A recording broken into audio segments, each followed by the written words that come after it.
41वां दिन हो गया जो हरियाणा के बॉर्डरों में मोर्चा चल रहा है और लगातार मोर्चा हमारा आगे बढ़ रहा है।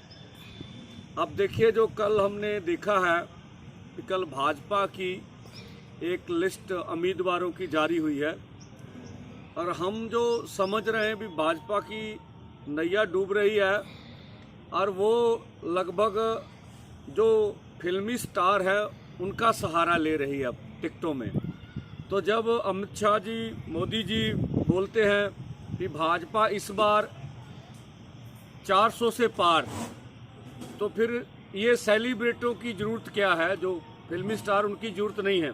हम कहते देखिए, देश कहीं ये ना सोचे इस बार कि जो देश के 140 करोड़ लोग हैं वो ये नारा दे दे इस बार भाजपा सत्ता से बाहर। तो मुझे लगता है ये नारा ज़्यादा चलेगा इस बार। 400 के पार वाला तो शायद चलता नज़र नहीं आ रहा। और दूसरा, हम हिमाचल के लोगों को बोलना चाहेंगे कि हमें तो भाई जो गुरदासपुर से सन्नी देओल जी जीते थे वो 5 साल में मिले ही नहीं। तो आप देख लीजिए, एक दूसरे फिल्मी स्टार को चुनने जा रहे हैं, आपने क्या निर्णय करना है।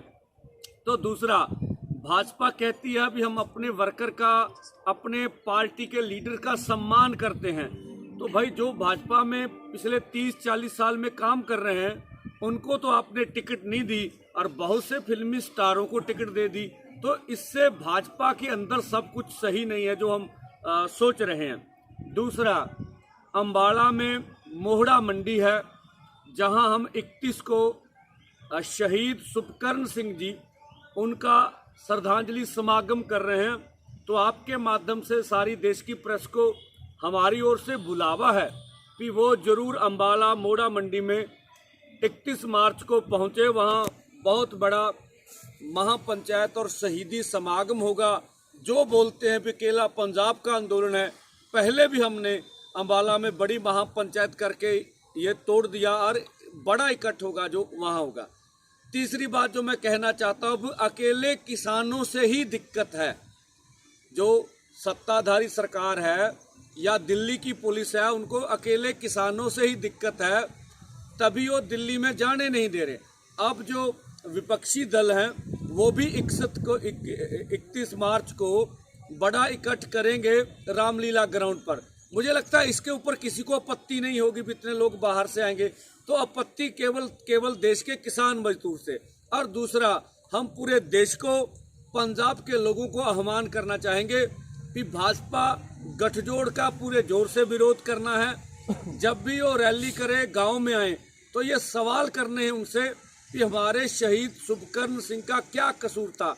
ये MSP लीगल गारंटी कानून मांगने का कसूर था, किसान मजदूर को कर्जा मुक्त कराने का कसूर था, और या C250 के अनुसार फसलों के दाम मांगने का कसूर था, या फिर लखीमपुर खीरी के कातिल अजय मिश्रा टैनी, जिसको भाजपा ने टिकट दे दी, उनसे इंसाफ लेने का सवाल था भी इसको जेल में फेंका जाए। और अब जो खनौरी गोली कांड है उसका इंसाफ मांग रहे हैं। और जो हमसे पिछली सरकार ने वादा किया थे, माननीय पीयूष गोयल जी जो मंत्री अब भी मंत्री हैं, उन्होंने कहा था हम बिजली बिल देश के खपतकारों से पूछ कर लेके आएंगे, लेकिन अब बिजली बिल तो बना लिया गया 23-24। तो ये देश के साथ धोखा किया सरकार ने। और पोल्यूशन एक्ट से खेती को बाहर निकालने का वादा था। अब जो नई रिपोर्ट्स आई हैं, हमारा देश तीसरे नंबर पर है सबसे पोल्यूटेड देशों में। तो क्या इसके लिए भी किसान को जिम्मेवार मांगेंगे? या हमारी ये मांग कि WTO से भारत बाहर आना चाहिए, ये मांग हमारी गलत है? तो किनके लिए शहीद सुपकर्ण सिंह को शहीद किया गया? और जिस तरह से हरियाणा और पंजाब की सीमाओं को अंतर्राष्ट्रीय सीमा में बदला गया, ये कसूर था। तो ये गांव में हर खेत खलियान में सवाल करांगे भाजपा गठजोड़ से। ये सवाल लगातार हम लोग करते रहेंगे। दूसरा, हम आज होले महल्ले की पूरे पंजाबियों को, सिखों को बधाई देते हैं और होली की पूरे देशवासियों को बधाई देते हैं। और दूसरा, हम चाहते हैं इस बार भारत में सद्भावना का माहौल बना रहे, क्योंकि होली है, दूसरी तरफ रमजान भी चल रहा है।